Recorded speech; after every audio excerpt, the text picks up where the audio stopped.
I did. Shut up. I just wanted to say hi to them. Shut up. Face the wall. Turn around. Turn around. No sudden movement, sir. Give me your hand. Give me your hand.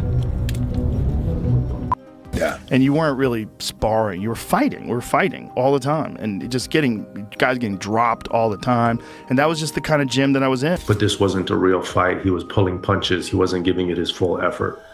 Joe Rogan responded to rumors surrounding Jake Paul's alleged arrest over claims that his boxing matches were scripted. Rogan emphasized that no achievement or payday is worth risking one's life, warning that boxing carries serious, real-world dangers. He cautioned that chasing fame or money through dangerous fights can have lasting consequences and have probably seen some of the controversy he's been taking. Joe Rogan reiterated that boxing is an extremely dangerous sport and warned that reckless behavior inside the ring can lead to severe physical consequences. Because then you can't think, you can't do things, you don't know what the fuck you're doing in life. It's like literally everything is the quality of your ability to think. And Nakisa Bidarian firmly denied claims that Jake Paul or his team engaged in any wrongdoing or attempted to fix the fight against Anthony Joshua. Addressing widespread online rumors, he dismissed allegations that the bout was scripted, including claims that Joshua agreed not to knock Paul out. Bidarian stated that Joshua fought legitimately and decisively, with no arrangements influencing the outcome.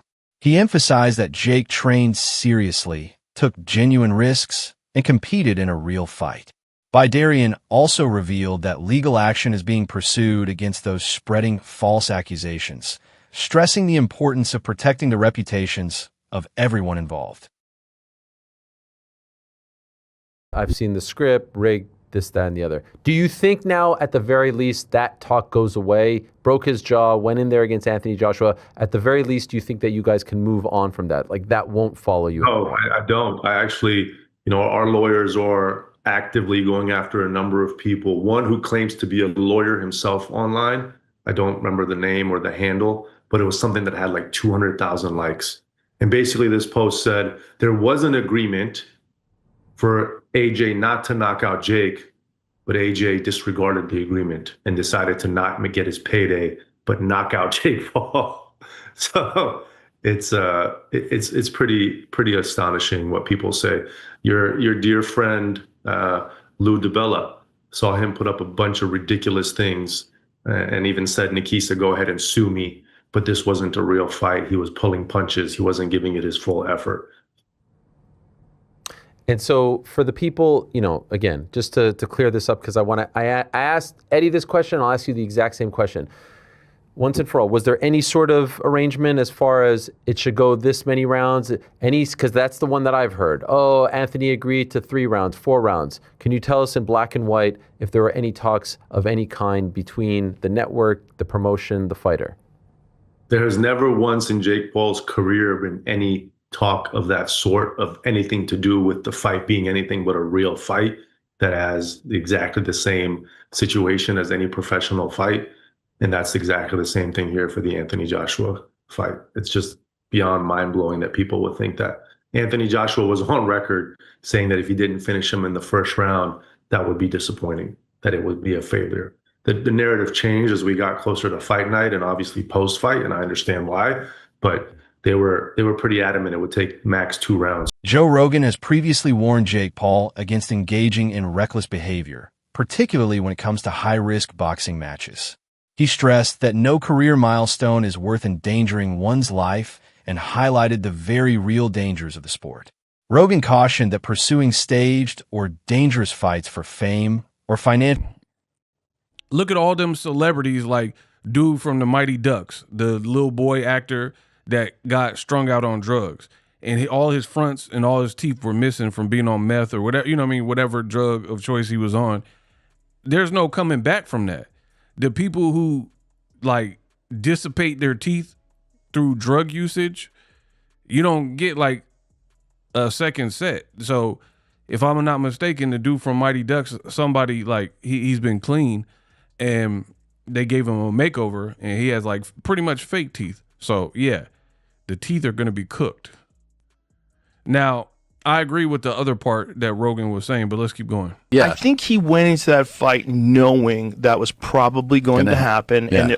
And ultimately, the big win for him would be that he was even willing to do it and that he could do well for a little bit. Yeah, and I've already expressed my thoughts on this. I'm not giving no props for a person who says I am a real deal boxer because I went in and get smashed and got my jaw broken, but I lasted longer than Ngannou. But I was crazy enough to try. Because, to be honest, we're way past the honeymoon stage with a person like Jake Paul. You've been in this for long enough to go through fight camps, dedicate your time, effort, energy, money, spar with people. You spar with some quality names because you have resources and money or whatever. So we're well past that to the point where you just get credit for stepping in.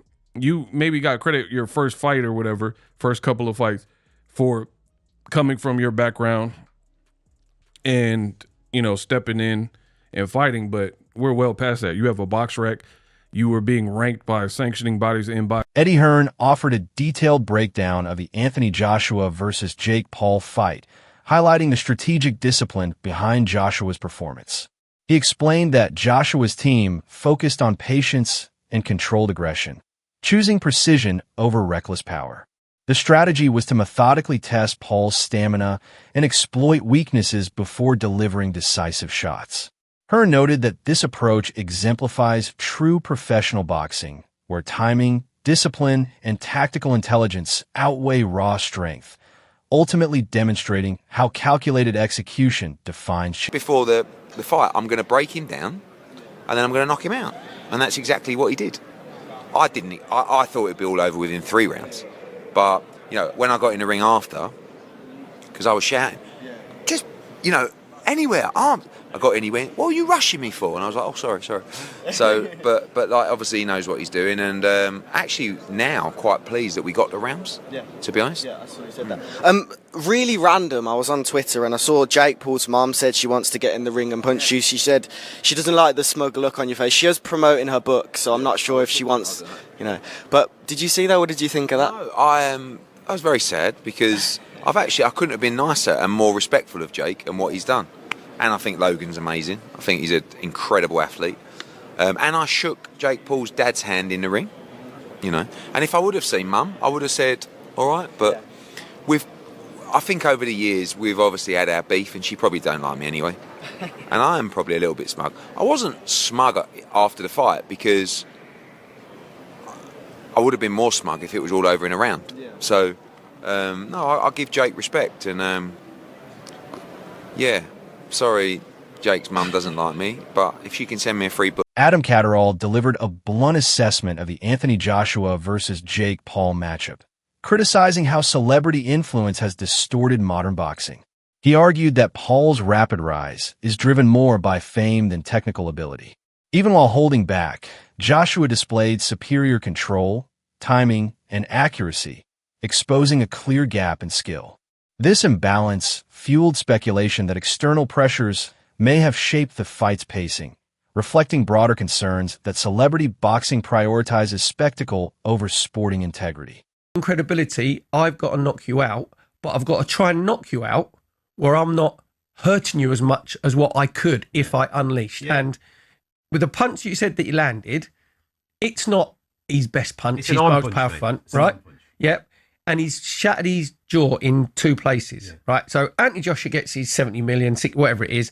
But I think he's sitting there thinking, thank God for that. Thank God. On a human level, I've come out, all right, I've sort of, not reputation, but I haven't hurt him as bad as what I could have. There should be an awful amount of people breathing a massive sigh of relief. Anybody that put that fight together, athletic commissions, like you said. It wasn't a fight. No, it wasn't at all. Like you said, it was a prize fight. It was an event. If Anthony damages him, he's got to live with that for the rest of his life. Absolutely. That's a lot of stress to deal with, you know what I mean? So I'm sure he's bleeding in the side of relief. The team that have put him in there, that have negotiated that for him, but the authorities that put that on and commissioned it as a proper boxing match, I've no doubt. Does that go on his... Yeah, it's a professional boxing match. Do you know what? If I was Anthony Joshua, I would be saying, I don't want that on my record. But for the credibility of them putting the fight on, they would have said to him, no. We've got to say this. It's been commissioned. It's going to be a proper fight. And Yeah, I found it. I love my boxing, but I just find the whole thing really, really unedifying. You said about get followers. You mentioned Tommy Fury. Tommy Fury is nowhere near his level of getting like a British title fight or whatever. Nowhere near. So it's basically he's like beat Jake Paul. Well, oh yeah, sorry, yeah, beat Jake Paul. But so but what I'm saying is that's 100. I stand by that, and I think Tommy would admit that. You know what I mean? To become a British champion is a very prestigious thing to do. And Sam Jones shared a candid reaction to the fight, describing it as uncomfortable to watch due to Jake Paul's visible technical shortcomings. He pointed out weaknesses in Paul's defense, footwork, and ability to respond to Joshua's combinations, which highlighted the experience gap between the fighters. Some moments appeared overly controlled, leading to speculation that the pacing was subtly managed to reduce risk.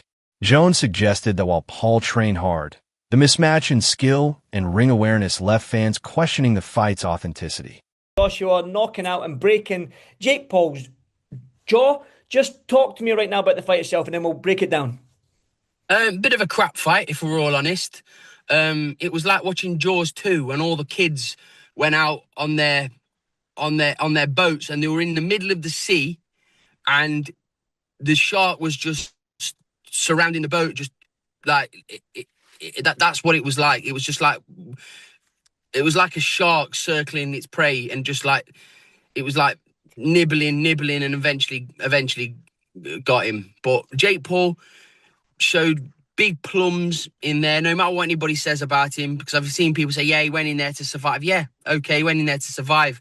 He's a guy that's been boxing a couple of years against a unified champion of the world who can really punch. Yeah, it wasn't the best. It wasn't the best fight. It just wasn't the best thing to watch, was it? Like it was just, yeah, it weren't great. I just want to see now Tyson Fury against Anthony Joshua. I think at the stages of their careers they're at, AJ and Tyson Fury, we don't need to see interim fights, Andrew. We don't need to see interim fights because they're just potential banana skins. We want to see two of the best heavyweights of this era going at it. And after the fight, Luke Thomas emerged as a vocal critic, questioning the praise Jake Paul received for stepping into the ring with Anthony Joshua. He argued that the spectacle surrounding the bout overshadowed the serious dangers involved. Thomas noted that Paul's confidence and certain in-ring moments fueled rumors of attempted scripting and warned that celebrating such contests risks blurring the line between entertainment and legitimate competition. And kind of feeds into the story of him being perhaps a little bit better than we sometimes think, although I don't really co-sign on that. Let me make the point. The first point is, I think people are overreacting a little bit. People were suggesting when I got on social media that this was like the biggest farce they'd ever seen in their life, and that this was, how could he fight like this, and this was a disaster, and Joshua should have got him out there earlier. There is probably some evidence to suggest that I don't think Joshua was carrying him in the sense of, hey, they coordinated this ahead of time. But was Joshua really stepping on the gas? No, I don't think he was really stepping on the gas. There were times I think he clearly pulled his punches, partly because Jake was squirmy and rotating on the outside. Also in part because I think, as I indicated on Friday, he's watching this guy with pretty bad footwork. He was literally tripping over himself. And he realized he just can't keep this up. So, okay, so there was that. But people were acting like, how could this be? How could this have happened? Guys, on Friday's MK, and then before that, earlier in the week on Submission Radio, they asked me on Submission Radio, how do you think he's going to fight? And I'm like, he's going to run. And they're like, you don't think he's going to clinch? I'm like, okay, he'll clinch at times, but then the rest of the time he's going to run. What other way was this going to go? What other way was this? Chael Sonnen strongly criticized the matchup, calling it unnecessarily dangerous and unlike a genuine boxing contest. He described the fight as a survival scenario where both physical safety and reputations were on the line. Sonnen warned that placing inexperienced fighters against elite professionals is life-threatening and said rumors of scripting only deepen concerns. He added that the blending of celebrity and professional boxing threatens the sport's integrity, noting that Paul's cautious approach raised questions about whether certain moments were choreographed to manage risk and maximize entertainment. These guys That was not a boxing match. It just wasn't. Jake Paul had a very healthy fear for his life while he was in there, and he was moving as such. He was staying away from him. He was running away. He was trying to get distance. Then he was trying to step in to win this athletic competition, and then he's trying to get out of the way so that he doesn't get hurt again. I mean, he was fighting. Then it turns to where he can't stay away anymore. So now he's got to go the other way. He's got to go forward. So now he's clinched him. Now he's dropping down to his knees. He's going below the waist. He's getting to double leg positions. He was fighting. These guys were Jake was fighting for his survival, and you could so see it. You could see this animal who's been caged and is just trying to make it through, not even kill its prey, just make it through. And it was incredible. It was really incredible. So on the back end, some of the comments that I made or that I had heard were so confusing to me. It was a very good competition. I will tell you, it breaks my heart too that Anthony Joshua can't get him out of there in one round. Dave Portnoy had made a comment before the fight. He said, I like Jake. I wish well for Jake. Of course I'm taking Joshua. And then Portnoy made his point. And he said, because I believe in boxing. This isn't if I'm cheering for Jake or if I think that Joshua's more experienced or better. I believe in I believe boxing's real. If boxing is an actual sport, if it is an actual sweet science, then of course a guy that's done it 11 times cannot compete with the Olympic champion.